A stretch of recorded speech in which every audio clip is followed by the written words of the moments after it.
All right, this is page 2 of 9948. First question says a 1 times 10 to the third, which is 1,000 kilograms. Whoops. That's the mass. Is driven clockwise around a flat circular track radius of 25 meters. So that's there. The speed of the car is constant, so they're giving you V up there. What is the minimum friction force that must exist between the tires and the road to prevent the car from skidding? So your first inclination might be to say FF equals mu Fn, but you don't know mu. I guess you could figure out what Fn is. You could try and guess what mu is from the reference table, but it doesn't say, dry rubber on wet asphalt or dry asphalt. You don't know what mu is. What you have to recognize here is the car is going around a turn. It's traveling in a circle.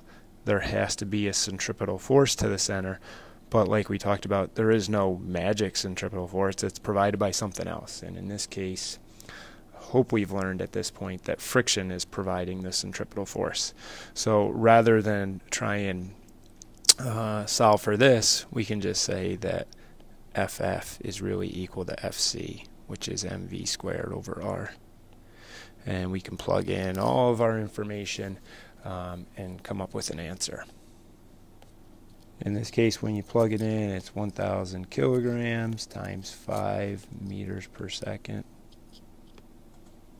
Meters per second, all squared, divided by 25 meters. I got an answer that was close to 1,000, so the answer is C, 1,000 being 1 times 10 to the third newtons. All right, next question.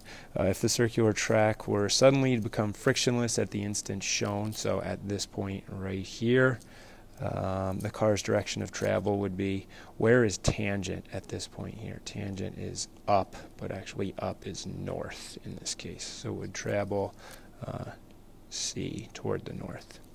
At the instant shown in the diagram, where is the car's centripetal acceleration? At this point, the acceleration is to the center. I'm butchering this picture.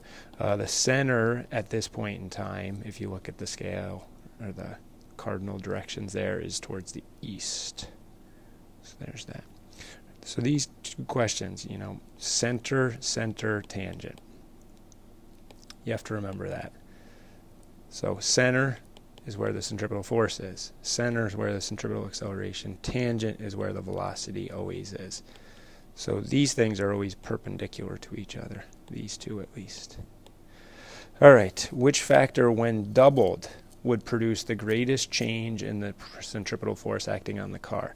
So this is a little confusing. Is you can change anything, but the point of the question is all things being equal, meaning if you doubled the mass, doubled the velocity, doubled the radius, did the same factor change to it, which would have the greatest effect? And it has to be the velocity because of this square term here. So the velocity of the car is most important. If I double the mass, I double the force.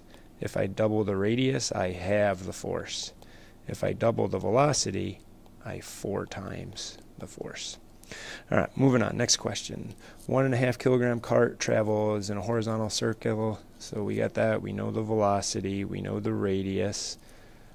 Calculate the time required for the cart to make 1 complete revolution. Again, the only formula we really have been using is this one. But in this case, we're not going to use this. This is almost too easy a question, which is going to make it hard. If you go in a circle, the distance that you travel is the circumference. All right? The velocity or the speed is 4 meters per second. You want to know what the time is to make it around. You can just use V equals D over T, but for D we're going to put the circumference, and for T, for 1 time around, we call it capital T for period. So this will be 2 pi r divided by T. If I plug in, I have 4 meters per second equals 2 pi times 2.4 meters divided by T. And I get T is equal to about 3.8 seconds, 3.77, something like that. Describe a change that would quadruple the magnitude of the centripetal force. Now we can look at this equation here. Fc is mv squared over r. There's multiple things you could do. You could 4 times the mass. You could quarter the radius. This is the inverse nature of this confuses people. If I quadrupled the radius, my centripetal force would be 1/4.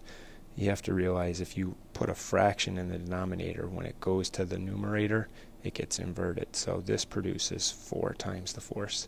The other thing that you could do is recognize that if you double the velocity, that would produce 4 times the force. Any of those 3 things are appropriate to do. On the given diagram, draw an arrow to represent the direction of the acceleration of the car at the position shown. Acceleration is to the center. So just label it with an A and you're done.